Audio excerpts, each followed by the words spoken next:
Di Sumatera Barat, dalam budaya Minangkabau, perempuan menjadi penopang utama nilai-nilai adat. Sebagai penjaga harta pusaka, penerus garis keturunan, dan penjaga kehormatan rumah gadang. Perempuan Minangkabau adalah pemilik tanah ulayat. Secara tradisi, tanah ulayat adalah milik bersama, diwariskan turun-temurun secara matrilineal dari garis keturunan perempuan.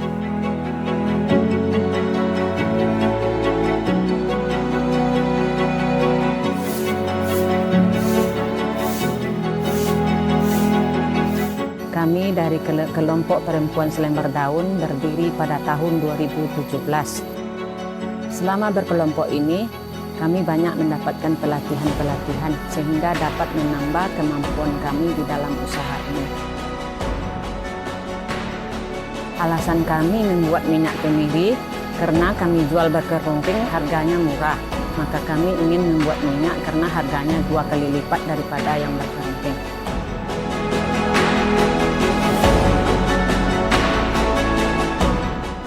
Marenawati, dari kelompok perempuan Selembar Daun di Nagari Indudur, Kabupaten Solok, mengolah minyak kemiri untuk membantu ekonomi keluarga.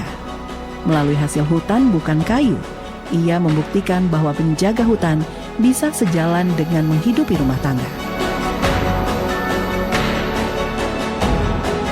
Saya berharap kelompok ini semoga dapat berkembang dan memotivasi perempuan-perempuan lain.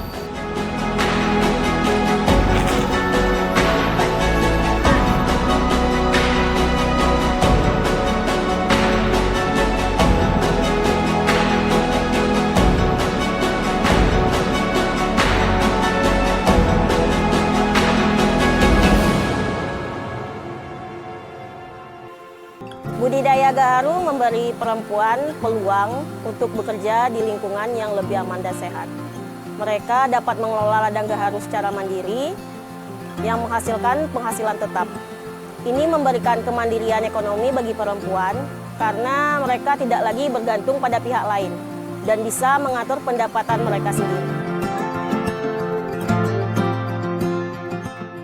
Produk yang kami hasilkan dari budidaya gaharu ini adalah minuman herbal daun gaharu yang kami sebut dengan teh gaharu. Perempuan memiliki peran yang sangat besar dalam pengelolaan gaharu, mulai dari penanaman, perawatan, hingga pemanenan. Selain itu, perempuan juga lebih aktif dalam pemprosesan hasil panen dan pemasaran produk, yang membuat mereka lebih berdaya dibandingkan dengan laki-laki dalam sektor ini. Nesyana Dewi, dari kelompok tani hutan KTH Putra Harapan di Nagari Padanglawe, Kabupaten Sijunjung, mengolah daun gaharu menjadi minuman teh herbal. Ia dan kelompoknya menjadikan tanaman gaharu bukan untuk ditebang, tapi dirawat dan dimanfaatkan secara lestari. Yang terpenting, tanaman gaharu ini merupakan tanaman lokal di Nagari Padanglawe, sehingga melalui kegiatan budidaya gaharu ini bisa melestarikan salah satu sumber daya alam yang berpotensi untuk meningkatkan kesejahteraan dan perekonomian masyarakat Nagari Padanglawe.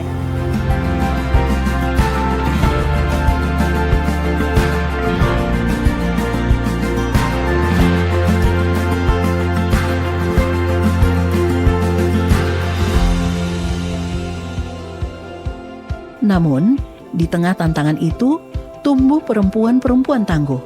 Mereka bergerak dalam diam, mempraktekkan hal-hal baik dalam mengelola sumber daya alam, menyatukan peran adat dan keberdayaan. Para perempuan ini tidak bergerak sendiri. Mereka berorganisasi membentuk kelompok, berbagi ilmu, dan membangun solidaritas. Dengan berkelompok, mereka belajar pengelolaan, pemasaran, hingga penguatan suara dalam berbagai forum di nagari dan tingkat yang lebih tinggi. Mereka tak sekedar berpartisipasi, mereka memimpin.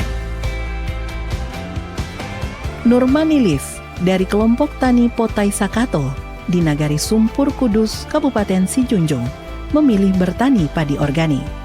Baginya, menjaga tanah dan air berarti menjaga keberlanjutan. Ia menolak pestisida demi melestarikan sumber air dari hutan di hulu.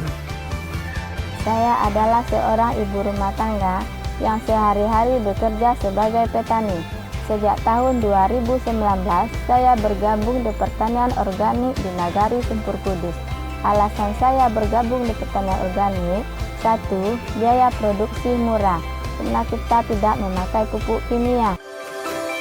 Marena, Nesiana, dan Nurmanilis adalah wajah dari ratusan, bahkan ribuan perempuan Minang lainnya yang selama ini berada di garis depan. Mereka mewakili yang selama ini tak terlihat. Perjuangan mereka membuktikan bahwa pengelolaan sumber daya alam tidak mengorbankan peran perempuan.